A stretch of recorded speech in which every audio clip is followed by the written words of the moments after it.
Hoje com o pastor Joseph Prince. Olhe para o seu vizinho e diga, vamos ter um grande momento juntos. Pergunte como ele está, diga para ele shalom, que quer dizer saúde, plenitude e paz. Amém?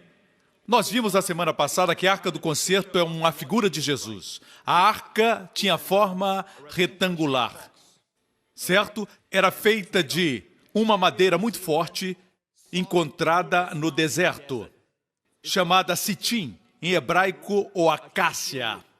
A acácia é forte, dura, muito firme e representa a incorruptibilidade, certo? A humanidade de Jesus era incorruptível. Aleluia! Mas quando você olha para a Arca do Concerto, você não vê a madeira, você vê o ouro. Assim como o tabernáculo também era cercado com madeira, as paredes do tabernáculo, essas paredes eram cobertas de ouro, eram em forma retangular e feitas de madeira. E representam eu e você, representam a igreja. Estamos ligados um ao outro, mas nós não vemos a madeira. Porque você olha o defeito do seu irmão? A trave. Amém? Temos que nos ver cobertos com a justiça de Deus em Cristo. Amém? Amém? Temos que nos ver cobertos com a justiça de Deus. Amém? Jesus também estava revestido com ouro. Ele é 100% homem, madeira, e 100% ouro, divindade. Nós participamos da natureza divina. Tinha também uma cobertura de ouro puro. A tampa que cobria a arca do concerto. Esse é o foco principal da palavra de Deus. Na verdade, tudo no tabernáculo aponta para o propiciatório. Diga propiciatório. E Deus diz em Êxodo 25 que de lá ele falaria. Êxodo 25 diz, e porás o propiciatório em cima da arca. O propiciatório era um bloco sólido de ouro, de obra batida. Fala de Jesus que foi batido, sua paixão, seus sofrimentos. Ele foi moído para formar o propiciatório. O propiciatório não era madeira coberta de ouro, era ouro puro, um bloco sólido, formando a tampa. E Deus diz que de lá ele falaria com eles. Diz, virei a ti e falarei contigo de cima do propiciatório. É um lugar de comunhão, é um lugar de escutar a voz de Deus, é um lugar de comunhão com Deus. Deus estabeleceu isso. Vou levá-lo a uma microvisão do propiciatório. Vamos nos aprofundar neste assunto. Vamos fazer isso? Então diga amém. Vamos voltar no tempo, à época de Moisés. Foi nessa época que a Arca do Concerto foi construída pelas hábeis mãos de Bezaliel, que foi cheio do Espírito de Deus para esta missão. Amém? Vejamos o acampamento de cima, uma vez mais. Quando eles acampavam, 3 tribos de cada lado. Por que a parte de baixo é mais comprida? Porque a parte onde está Judá. E Judá era a maior das tribos de Israel. Amém? Continuemos. E eles ficavam de frente para o tabernáculo. 3 tribos no norte, 3 tribos no sul, 3 no lado ocidental. Judá estava no lado oriental. Você percebe que forma uma cruz. É incrível que Deus vê você na cruz. Amém? E nós ficamos bem na cruz. Vamos descer e olhar o tabernáculo de perto. Veja o vídeo.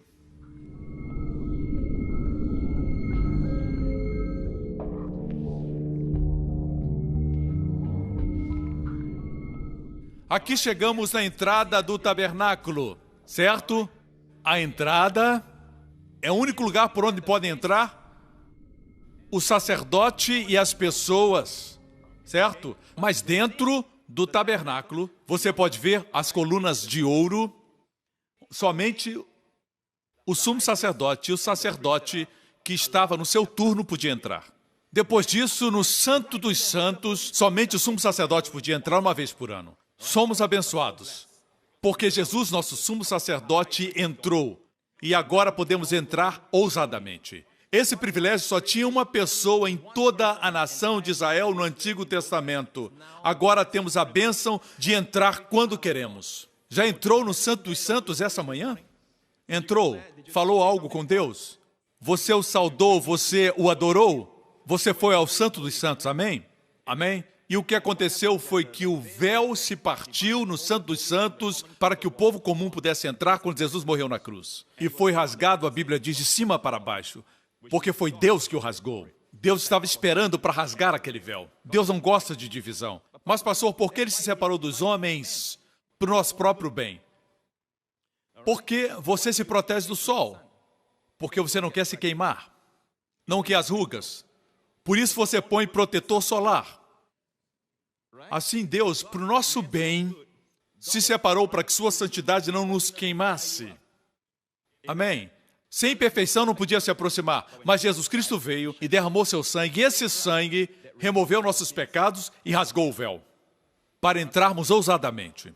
Esse é um privilégio dos crentes, não somente dos pastores e líderes, todo crente pode entrar. Posso ter um amém? Não estamos nos referindo a diferentes níveis de unção, existem níveis de unção, mas falamos de acesso igual, através de Cristo, a Deus o Pai. Toda oração dos filhos de Deus chega aos ouvidos do Pai. Amém? O que aconteceu durante o tempo de Davi? Aqui não dá para ver a arca, está dentro do Santo dos Santos. Mas o que aconteceu? Existia uma forma de entrar, nós vimos o altar de bronze, o sacerdote lavava suas mãos antes de entrar, oferecia sacrifícios e entrava. Mas algo aconteceu durante o tempo de Davi. Davi trouxe a arca até Sião, e algo aconteceu em Sião. Nós falamos na semana passada. Ele trouxe a arca e houve grande alegria, trazendo Jesus ao lugar da graça. É aqui que estamos profeticamente falando, nós estamos no lugar onde Jesus Cristo foi trazido para o centro da igreja, no contexto da graça. Não o Monte Sinai, mas a graça, que é o Monte Sião. No tabernáculo de Davi, não existia o altar de bronze, não precisava levar sacrifício, você podia entrar diretamente. Olhe para o tabernáculo de Davi. O povo podia entrar, só havia uma pequena tenda e a arca estava lá dentro. E eles se aproximavam da arca todos os dias, o rei se ajoelhava lá e o povo dançava, tocava seus instrumentos em alto som. Eu disse alto. A Bíblia diz que tocavam seus instrumentos. Alguém me desafiou algum tempo atrás e me perguntou, quando eu estava na escola, no seminário, e perguntava onde na Bíblia tem essa adoração carismática, onde você encontra no Novo Testamento. E eu pude responder algo que Deus havia me ensinado, e está escrito que Deus prometeu no livro de Atos. Tiago, o pastor da igreja em Jerusalém, se levantou e citou Amós, o profeta, dizendo, nos últimos dias, Deus restituirá o tabernáculo de Davi. O tabernáculo de Davi era cheio de instrumentos. Quando não existiam instrumentos, a Bíblia diz que Davi criou ou inventou um instrumento musical. Os instrumentos de corda foram inventados aqui. Amém? Eles tinham instrumentos como címbalos e tamborins, todo tipo de instrumentos musicais. Existiam momentos de adoração silenciosa. Davi disse aos seus músicos para tocarem cuidadosamente. Toquem instrumentos de corda. Existiam os momentos de adoração. Mas perceba que não havia um véu, não existia um procedimento especial. Por isso, Deus disse que restabeleceria não o tabernáculo de Moisés, como vimos há alguns instantes, onde existiam tantos procedimentos, mas o tabernáculo de Davi. No caso de Salomão, Salomão foi ao tabernáculo de Moisés, que estava em Gibeon naquela época, no tempo de Salomão. Após a morte do seu pai Davi, Salomão assumiu o reinado e procurou o tabernáculo de Moisés. E o tabernáculo de Moisés estava no monte chamado Monte Gibeon.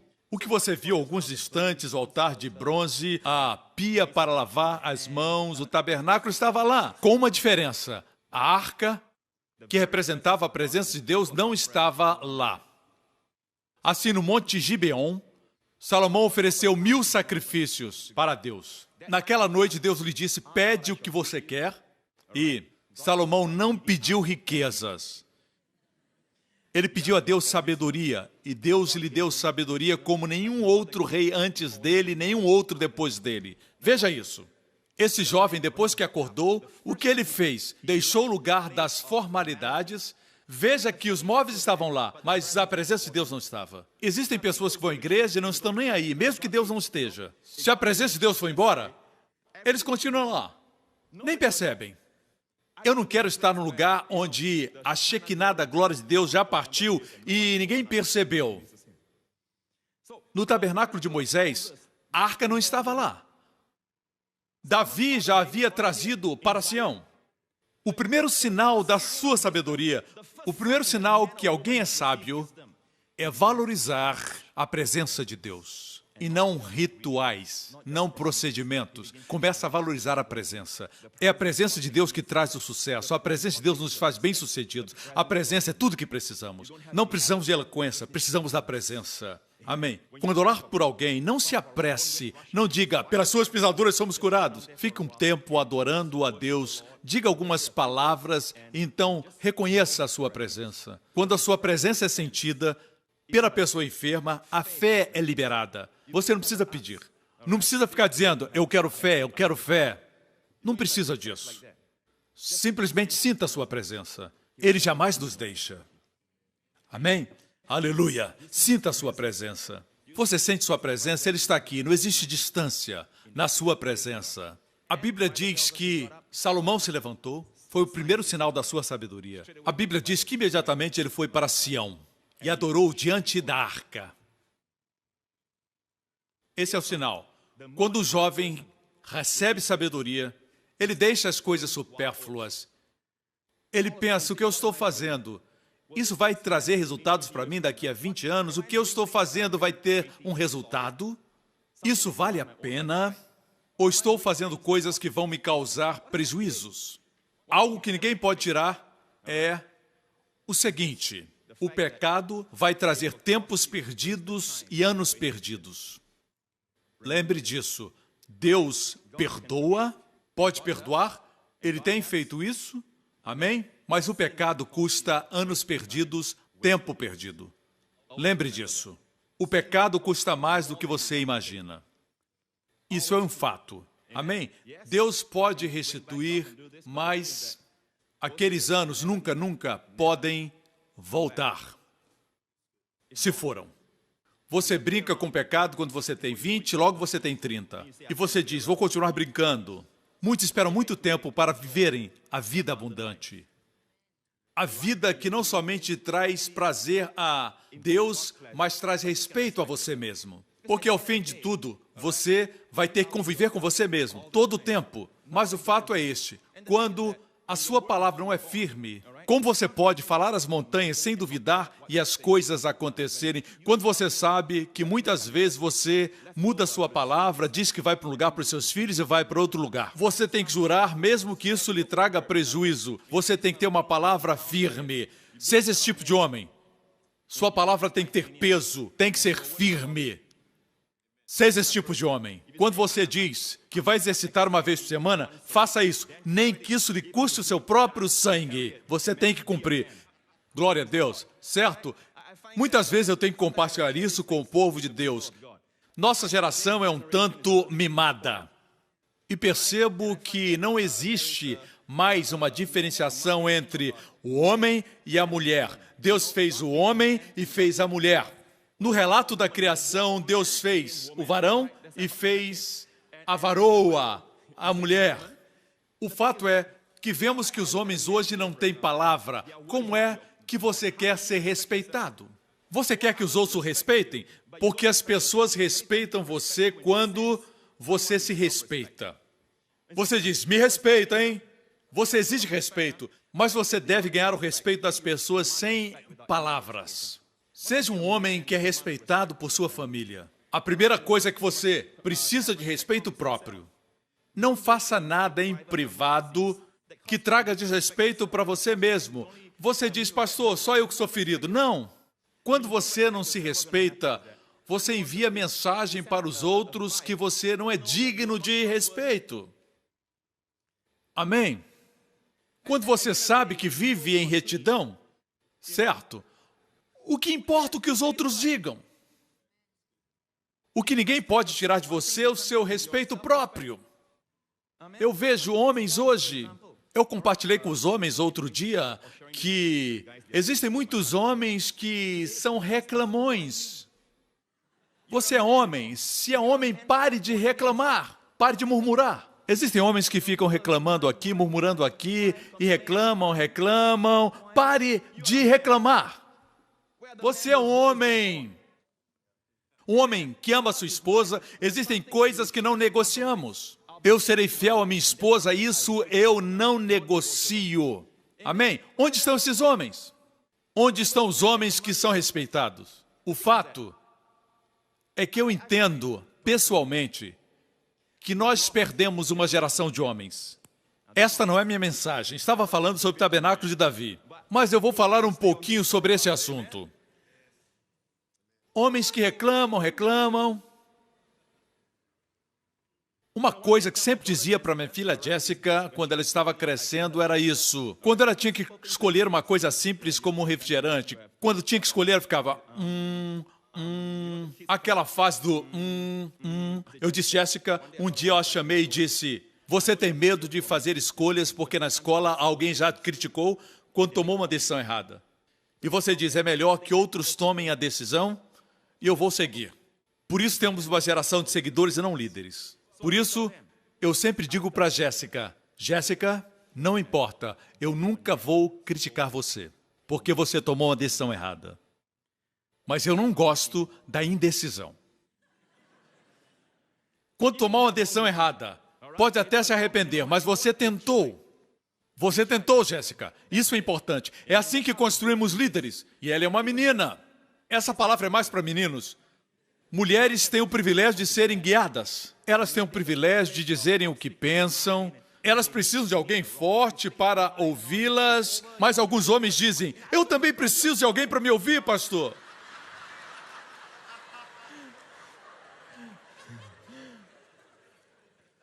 Eu tenho um trato com a minha esposa Wendy, que quando eu estou falando com a Jéssica, ela não pode passar por cima de mim.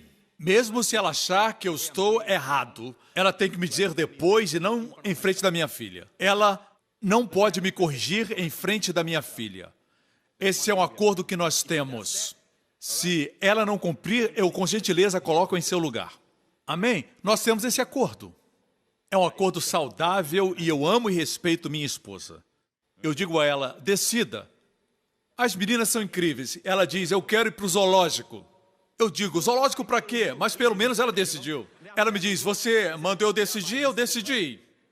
O senhor perguntou onde eu queria ir e eu disse. E elas começam a dizer o que querem. É um privilégio que elas têm. Mas você que é homem, não pode agir assim. Ficar reclamando, dizendo, ai, o que está acontecendo? Pare. Chega disso, vamos para o propiciatório. O propiciatório. Nós vivemos a geração da internet. Não tem problema postar coisas. Eu sigo muitas pessoas interessantes no Twitter. Eu mesmo estou no Twitter. Eu envio palavras de encorajamento para ajudar as pessoas. Mas eu não fico postando agora eu estou na pizzaria. Vou comer uma pizza portuguesa.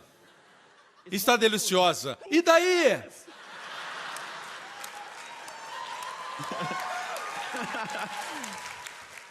Eu não sou contra postar coisas, você pode usar para a glória de Deus. Pode escrever coisas que vão ajudar as pessoas. Eu, por exemplo, tenho meu devocional diário. E eu posto no Facebook, no Twitter, está em diferentes mídias. Mas não entre nesse hábito de postar tudo o que acontece na sua vida. Tem coisas que você precisa guardar para você.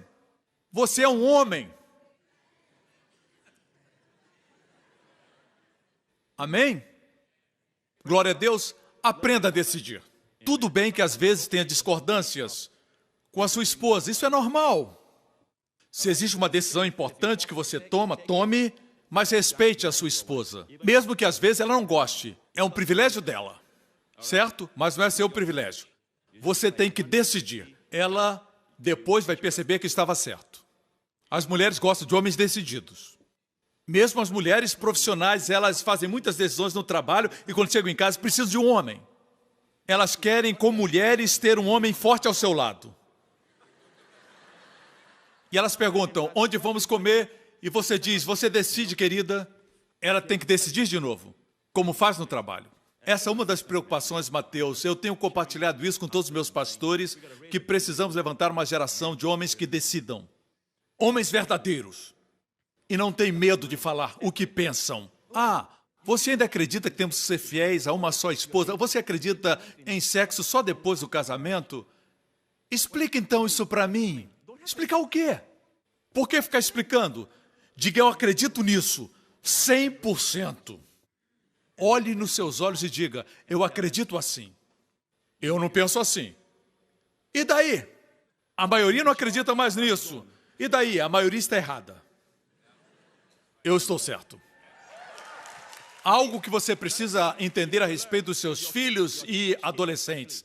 Se eles fizeram algo e você precisa puni-los, quando você perguntar, por que você fez isso? E ele disser, todos os meus amigos fazem, puna. Mas se ele disser, eu fiz porque achava que estava certo, foi minha decisão, ninguém me influenciou, certo? Nesse caso, não puna. Diga, que bom, você tomou sua própria decisão. Não seja influenciado pelos outros. Você entendeu? Entendeu ou não? Precisamos criar filhos que pensam por si mesmos. Mesmo errando, eles pensam por si mesmos. Mas a criança que diz, pai, todo mundo faz isso, tem que ser punida. Quando falo punir, falo de acordo com a situação. Não estou falando de espancar. Eu não acredito em espancar seus filhos. Estou falando de disciplinar.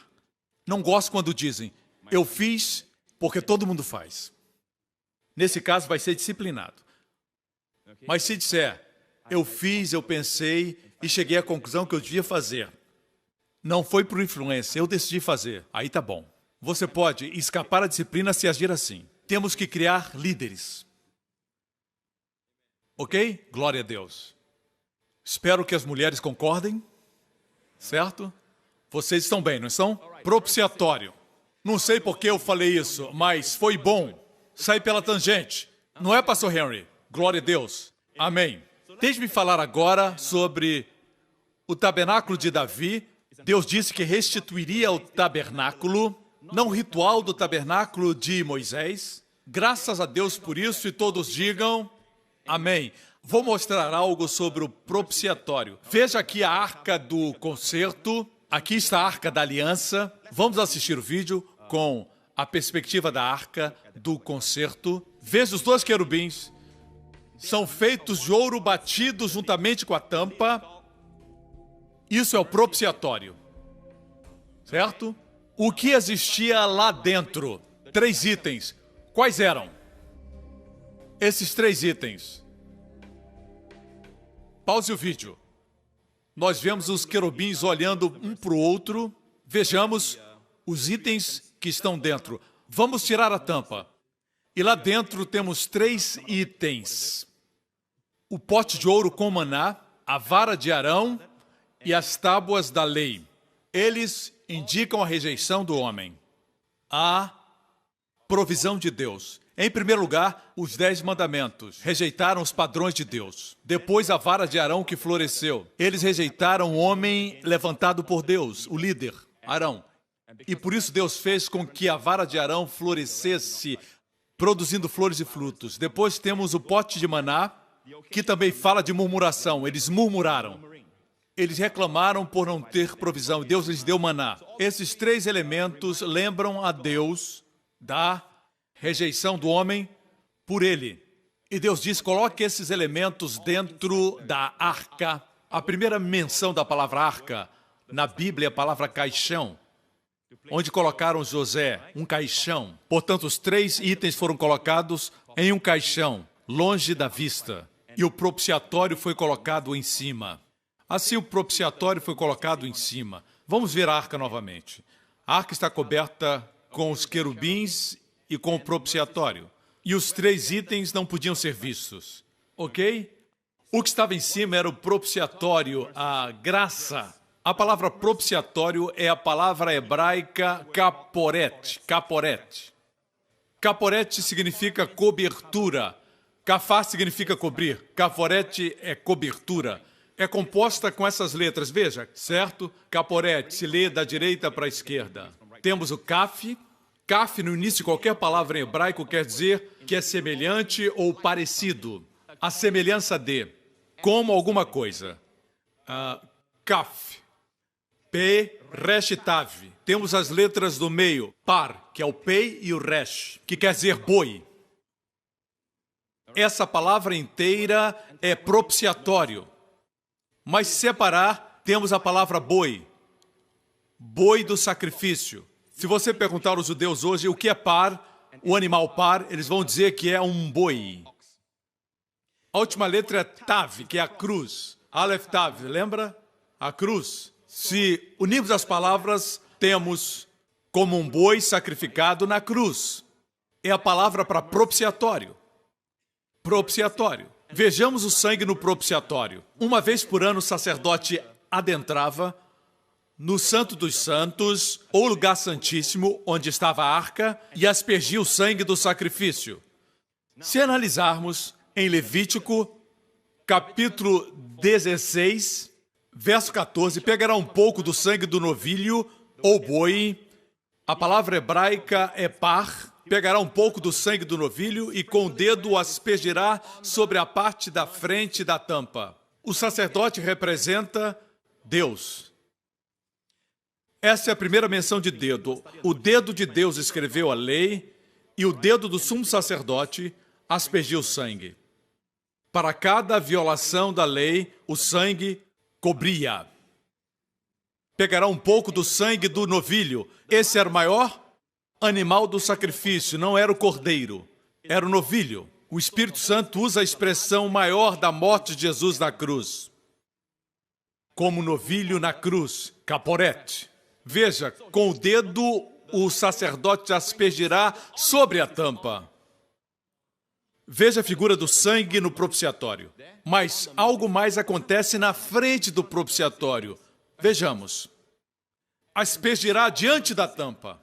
Depois aspergirá 7 vezes sobre o propiciatório. Uma vez, na frente do propiciatório, 7 vezes. Veja, olhe para mim. Imagine que aqui está a arca do concerto e o propiciatório.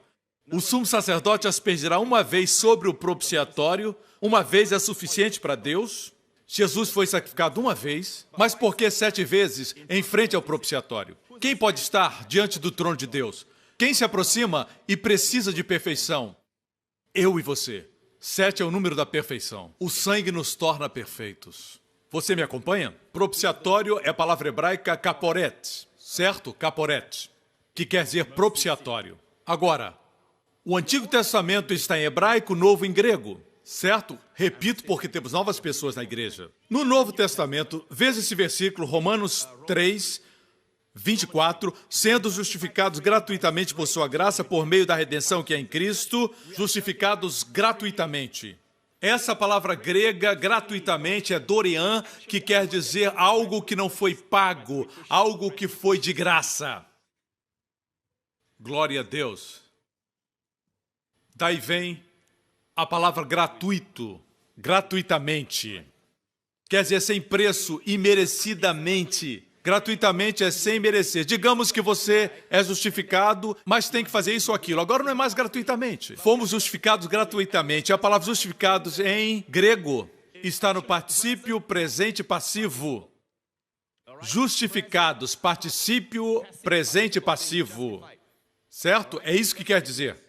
Quer dizer que agora eu e você, sentados aqui, se cremos em Cristo, já estamos sempre justificados. Justificados gratuitamente. De forma gratuita. Sem pagar absolutamente nada. Glória a Deus.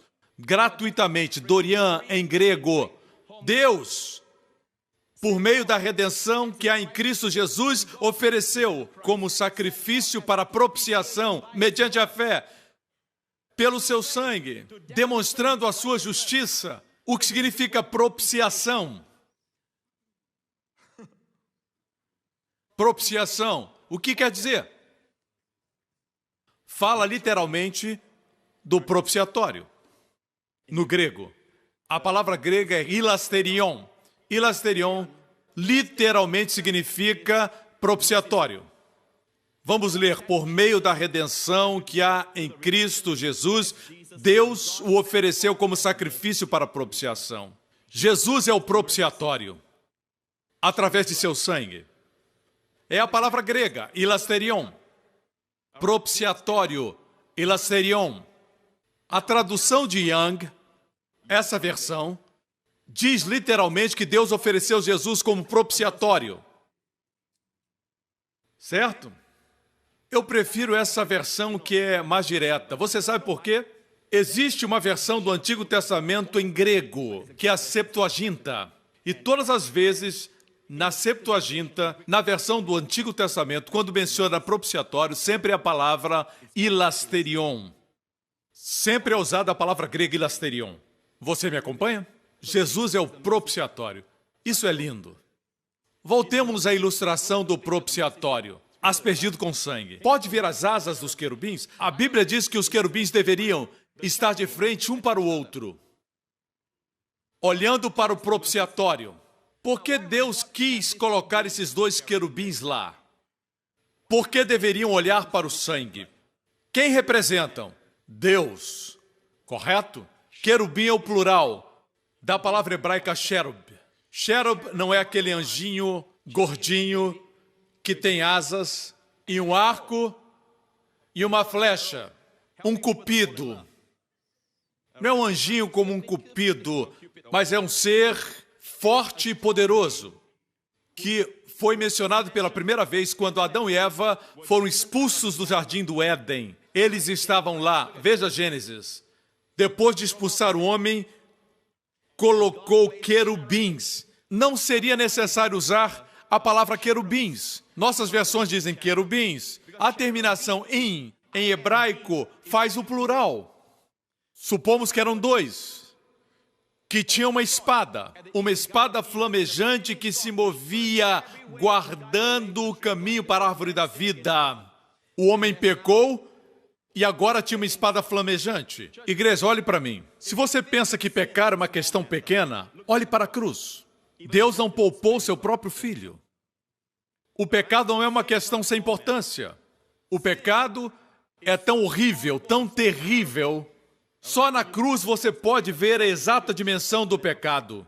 O amado Filho de Deus não foi poupado quando escolheu se tornar pecado em nosso lugar. Aquele que não conhecia pecado, não cometeu pecado, e nele não havia pecado, escolheu se tornar nosso substituto.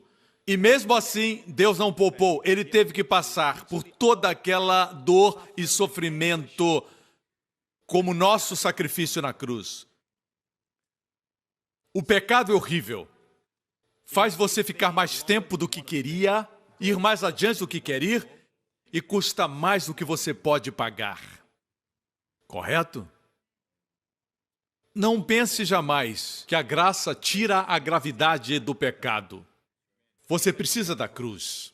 Assim aqui, vemos como o pecado é terrível. Quando o pecado aparece, Deus ama o pecador, mas odeia o pecado. Você precisa entender isso.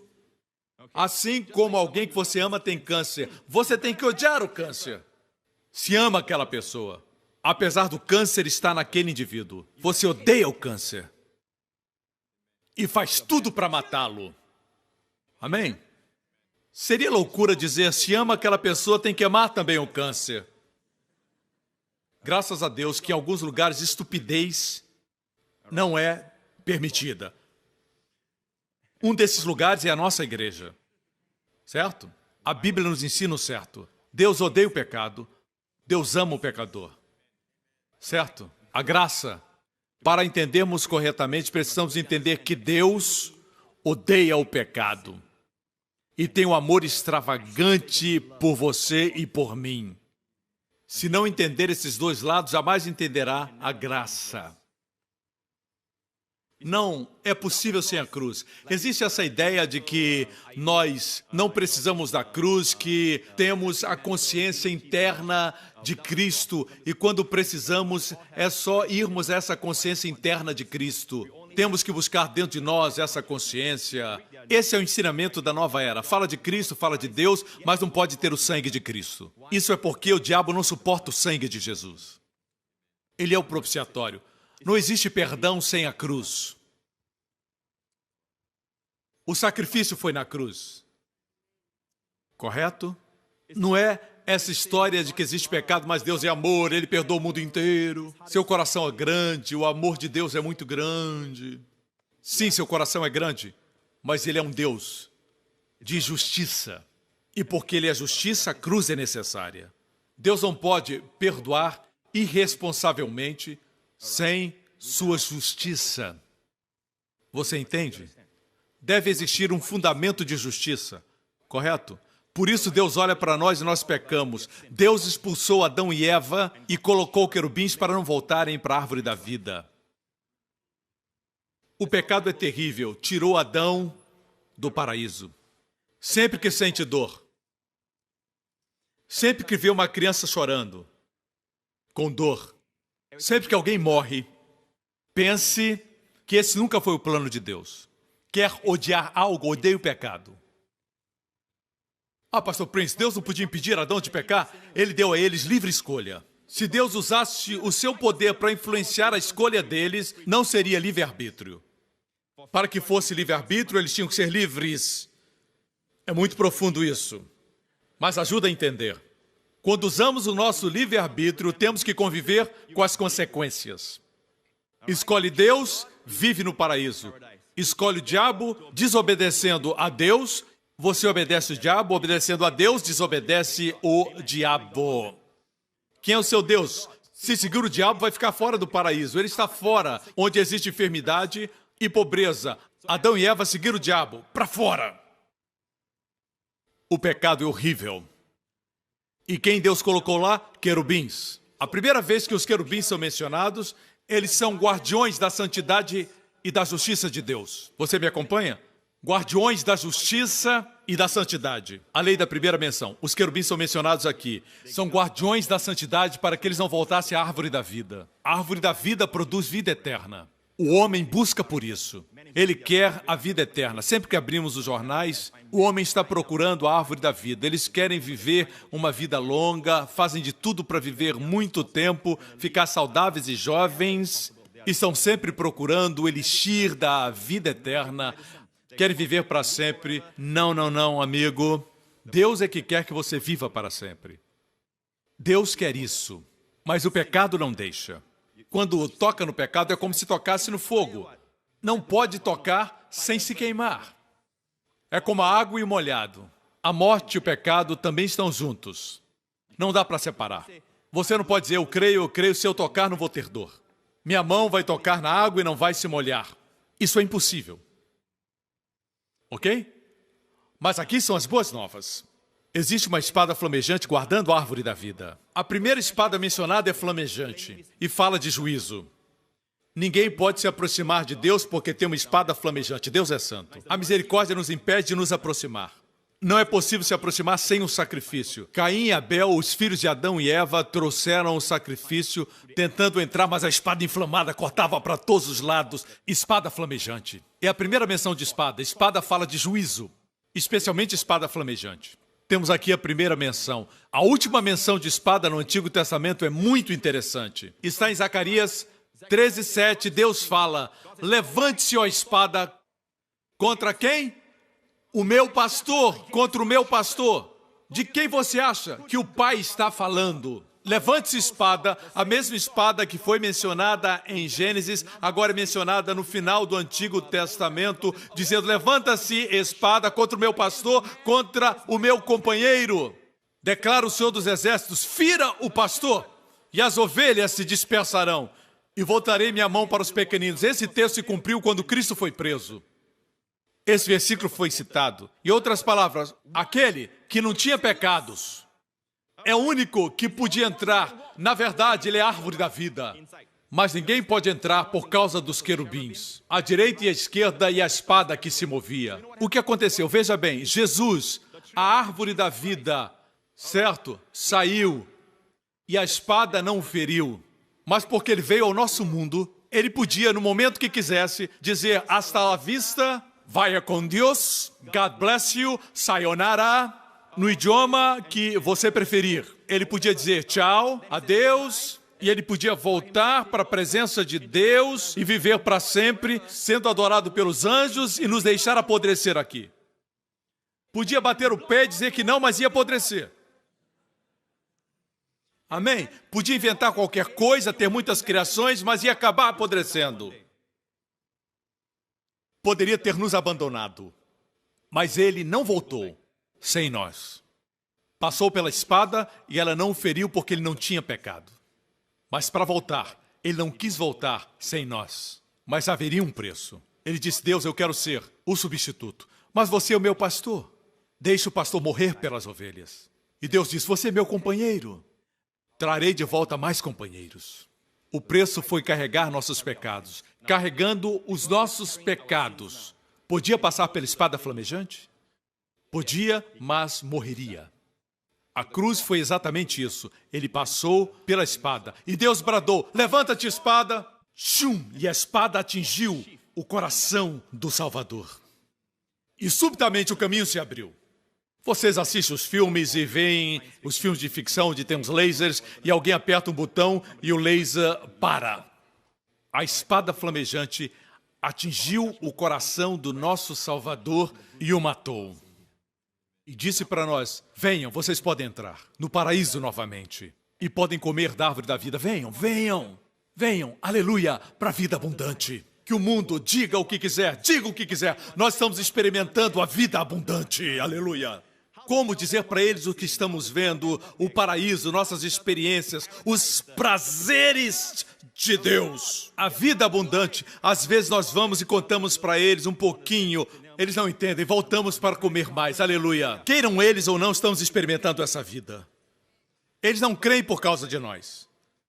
Às vezes nós pregamos para eles como se eles estivessem fazendo isso para nós. Não precisamos deles, já somos salvos. Pregamos para o bem deles. Se eles não creem, nós continuamos salvos. Amém? Nós pregamos para o bem deles. Assuma a sua posição. Você é embaixador de Cristo. Se alguém não aceita a mensagem, não fique chateado, não fique triste. Faça o seguinte, espiritualmente falando, bata o pó dos seus pés e pregue para outro. É como fazer amigos. Existem muitos amigos se você enxergar. Só porque alguém foi mal e traiu você, não quer dizer que você não vai ter outros amigos. Existem outros. Olhe ao seu redor, amém? Amém. Tenha essa atitude. Se alguém rejeitar a mensagem, está rejeitando não a você, mas a Deus. Você não rejeitou a mensagem, sempre você tem o paraíso e a presença de Deus. Você é amado. Amém? Depois de receber a sabedoria de Deus, saberá resolver seus problemas. E você volta à presença de Deus. Se você tem uma dor, você diz, oh Deus, eu estou sentindo uma dor. E vem a graça, aleluia. E você sai, alguém tem uma dor semelhante à sua, e você diz, eu tinha essa dor, mas eu recebi graça lá no paraíso. E você diz, receba agora, em nome de Jesus. Levantamos nossas mãos assim, recebemos o céu e depois entregamos para alguém. Deus dá um novo pâncreas para essa pessoa. E você corre para entrar, você se sente cansado, mas lá existe ajuda para você. Ninguém se cansa lá. Oh, aleluia, hararabachá. E você sai assim. Amém? Alguns não me aguentam. Glória a Deus. Levante-se, ó espada, contra o meu pastor, contra o meu companheiro. Deus está falando, isso é lindo. Você percebeu? Deixe-me começar a concluir a mensagem. Muitos não entendem a nova aliança. Eles dizem, se falarmos sempre de perdão, o que vai motivar as pessoas para viver uma vida correta? Deixe-me primeiro afirmar isso, certo? Deixe-me concluir Romanos capítulo 3. Vejamos o que diz aqui na última parte do versículo 26. No versículo 25 diz que Deus enviou Jesus como propiciatório. 26, mas no presente demonstrou a sua justiça. Ou seja, a morte de Jesus na cruz foi para demonstrar a justiça de Deus. Pense numa corte. Esse versículo inteiro fala de uma corte. O objetivo é demonstrar que o juiz é um juiz justo. Não como um juiz de futebol que marca um pênalti, porque ele tem um problema de visão, certo? Esse não é um juiz justo. Mas um juiz que é justo É como se ele tivesse um pequeno computador em cima dos seus olhos e ele pudesse ver naquele momento. Assim, ele poderia ver com toda clareza o que aconteceu naquele lance. Deus é um justo juiz e ele vê com exatidão. A morte de Jesus na cruz foi para demonstrar não sua misericórdia enviou Jesus, mas para demonstrar que ele é justo juiz. Ok? A fim de ser justo e justificador daquele que tem fé em Jesus. A fim de ser justo, essa é uma expressão judicial. A fim de ser justo e justificador dos homens. Justificador de Matthew, justificador de João, de Benjamim, de Carolina, seu justificador. Se você tem fé em Jesus, Deus é justo e o seu justificador. Mas como isso acontece? Como pode Deus ser justo e justificar pecadores? Como Deus pode ser justo e fazer os pecadores justos? Como? Na cruz. Isso que falam esse tipo de mensagem da nova era, graça universal, Deus ama tudo, Deus ama uma pedra, uma barata, Deus ama tudo, a lua, o sol, as estrelas. Não, não é esse tipo de amor, é um amor verdadeiro. Deus vê os seus problemas, ainda assim ama você, mas Ele vai trabalhar para transformar a sua vida e tirar o câncer que destrói você. Esse é um amor forte, um amor responsável. Assim, Deus sabia que o pecado tinha que ser punido. O pecado é severo. Não é uma questão de Deus da graça, não se importar com o pecado, não tem muita importância o que fazemos, não. O pecado faz parte dessa equação, faz parte. O pecado deve ser punido. Na cruz, Deus tomou seus pecados e os meus e colocou sobre Jesus. Agora veja isso. Na corte, isso aconteceu uma vez por todas. Jesus disse, está consumado. Todos os pecados caíram sobre Jesus, um após o outro, todos os pecados. A maldição, a condenação, a enfermidade, a pobreza, a separação de Deus o Pai. Todas as trevas caíram sobre Jesus, uma após outra. Isso tudo Ele fez por nós, porque estava levando os nossos pecados. Ele foi punido e finalmente disse, está consumado. Tudo foi consumado. Quem ele representava? Você e eu. Agora, deixe-me fazer uma pergunta. Nós fomos perdoados. E nossos pecados foram punidos? Pense bem. Como você fala sobre a graça é muito importante. Alguns apresentam como os universalistas. Graça. Aqui não fala desse tipo de graça. Vou perguntar uma vez mais. Deus nos perdoou. Mas nossos pecados ficaram sem punição? Nossos pecados foram punidos. Se Deus é um Deus justo, Ele não poderia deixar nossos pecados sem serem punidos. Foi pago? Sim. Assim, Deus, para demonstrar sua justiça, enviou Jesus. Jesus morreu na cruz. Agora Deus, que é justo e justificador daquele que tem fé em Jesus. Aqui temos uma expressão legal.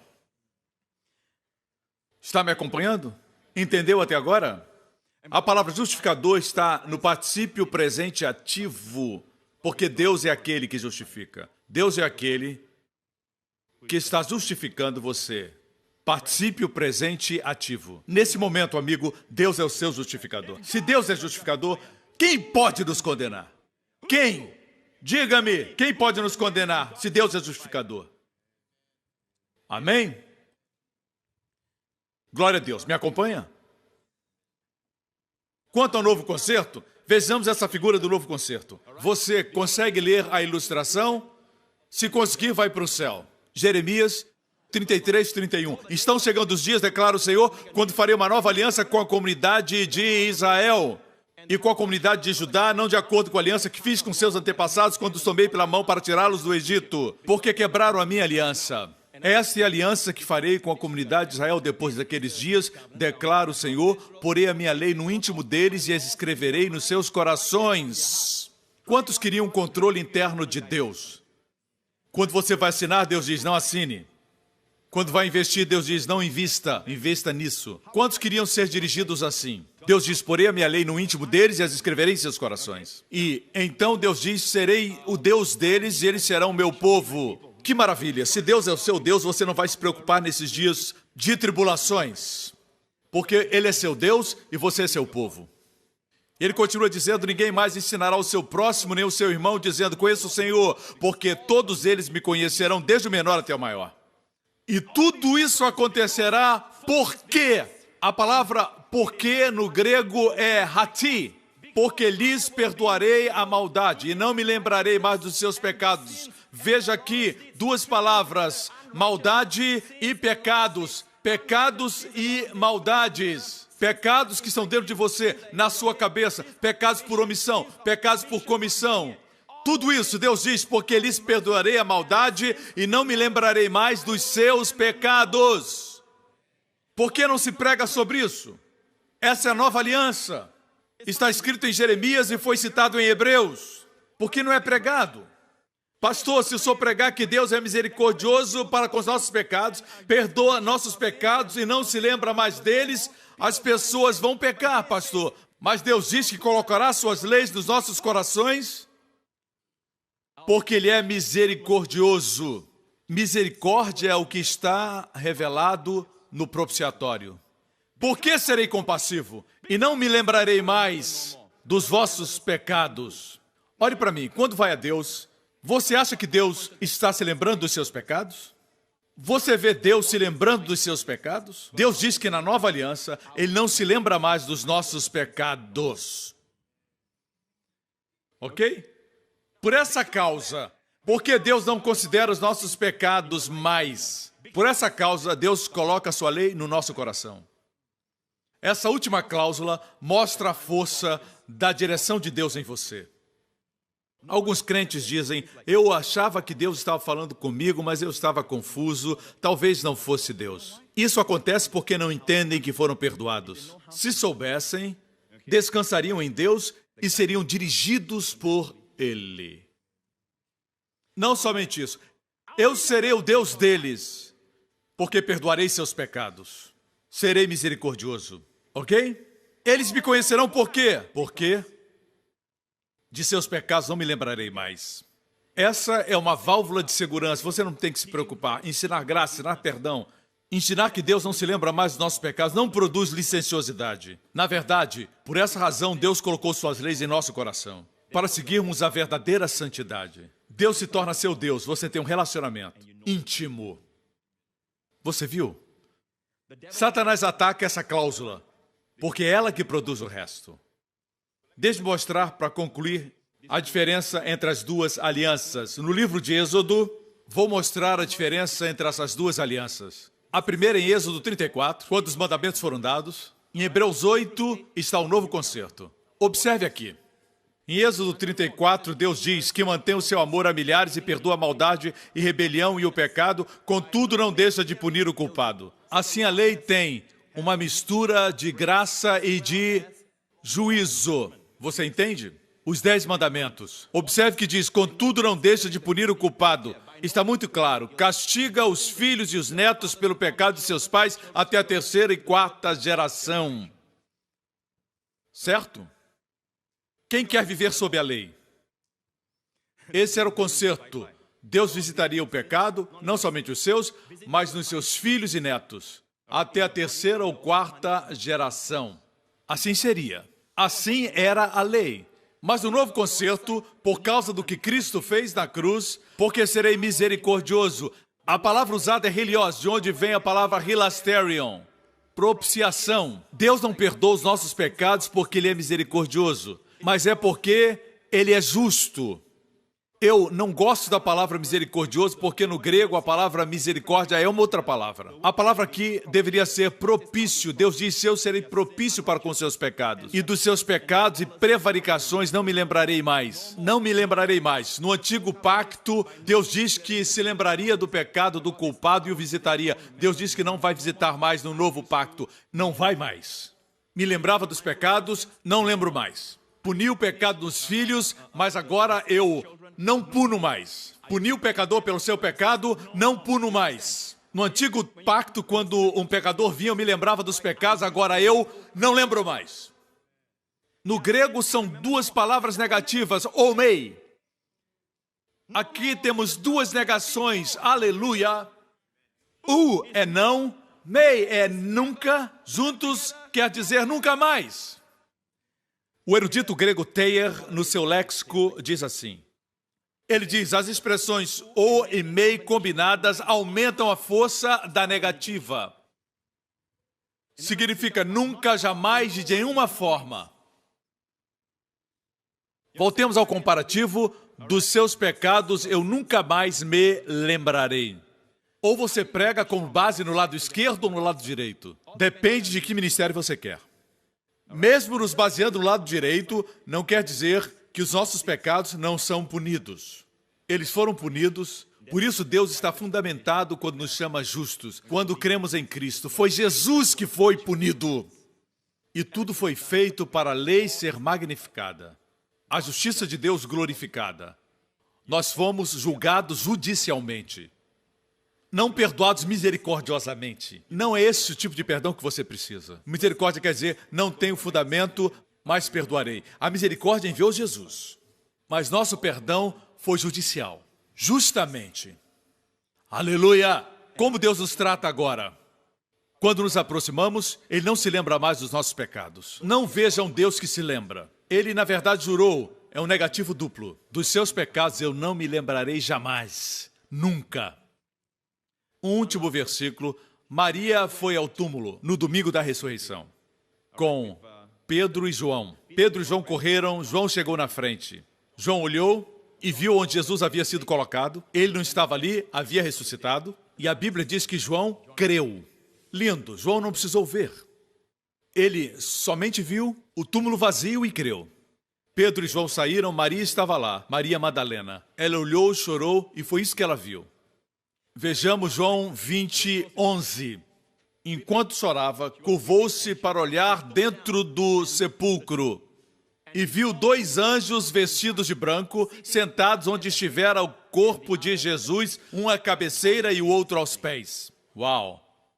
Dois anjos vestidos de branco, sentados onde Jesus estava, um à cabeceira e outro aos pés. Veja a foto do sepulcro, o túmulo de Jesus. Eles cortaram porque Jesus era alto, eles tiveram que cortar a pedra para que ele coubesse lá. É uma prova que Jesus era alto. Os túmulos normalmente não tinham esse corte na pedra. Eram feitos sob a medida do seu dono. Essa parte maior mostra para nós que foi cortado porque o dono original não era Jesus. Ele foi sepultado em um túmulo emprestado, certo? De um ventre emprestado a um túmulo emprestado. Era o túmulo de José de Arimateia. E a Bíblia diz que os anjos estavam sentados, um à cabeceira, outro aos pés. O que isso nos lembra? O propiciatório. Consegue ver? Maria foi a primeira a ver o propiciatório, os dois anjos olhando para baixo. E eles olhavam para baixo sorrindo, se alegrando. E por quê? Porque os querubins não tinham mais uma espada. Os querubins do propiciatório viam sangue. Seus olhos representam os olhos de Deus. Quando vem o sangue, não vem mais as leis quebradas lá embaixo. Não vem o pote de maná rejeitado.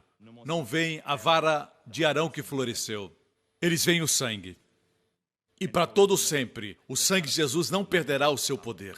Quando se aproximar de Deus, se aproxime com ousadia. Quando orar, ore com ousadia. Veja um Deus que não se lembra mais dos seus pecados. Nunca mais.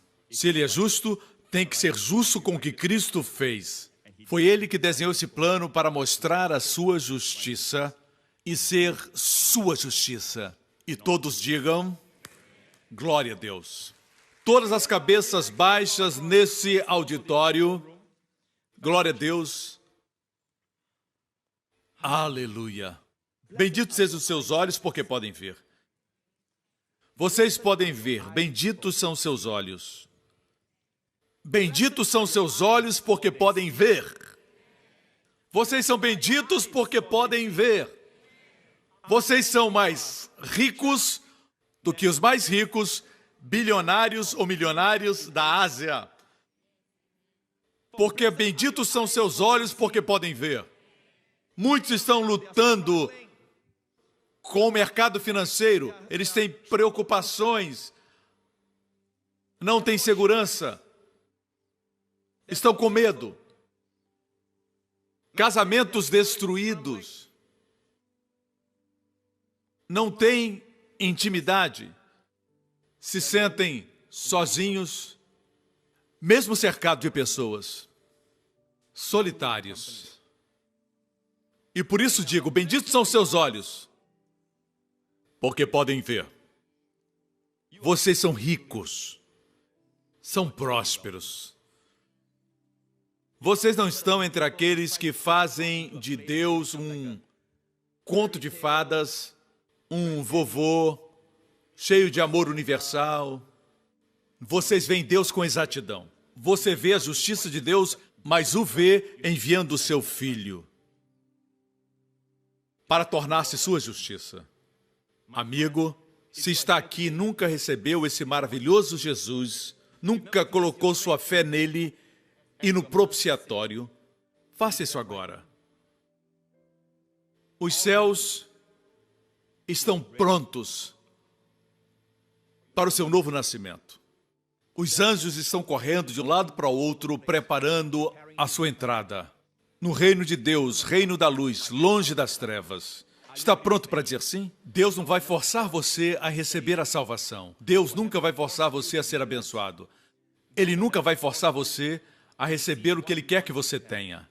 Você tem que dizer sim. Se esse é você, onde você estiver, diga sim ao perdão de Deus. Diga sim a Jesus Cristo, seu Salvador. Onde você estiver assistindo agora, faça essa oração. Repita após mim.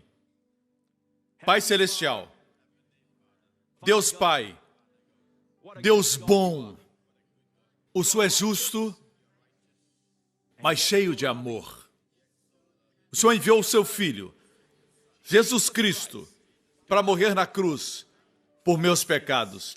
Seu precioso sangue me tornou mais alvo do que a neve. O Senhor o ressuscitou dentre os mortos. Obrigado, Pai. Jesus Cristo é meu Senhor e Salvador, agora e para sempre. Todos os meus pecados foram perdoados, porque foram punidos, sem exceção. Punidos no corpo de outro. Ó Jesus, como o Senhor me ama. Ó Pai, como o Senhor me ama. Quero viver sempre consciente do seu amor por mim. Experimentar seu amor e vida abundante, com significado e propósito. Alegria e paz. Em Cristo Jesus, meu Senhor. Em nome de Jesus. E todos digam amém. Glória a Deus. Aleluia. Obrigado por sintonizar no programa de hoje. Esperamos que tenha sido uma bênção para a sua vida. Para mais informações sobre o programa da Igreja New Creation, acesse o site ncctv.org.sg. Lá você poderá se inscrever para receber um devocional diário do pastor Joseph Prince. Seja incentivado e fortalecido todos os dias e saiba o quanto Deus lhe ama através desses devocionais. Acreditamos que o seu dízimo pertence à igreja que você frequenta e oramos para que você seja grandemente abençoado, altamente favorecido e profundamente amado.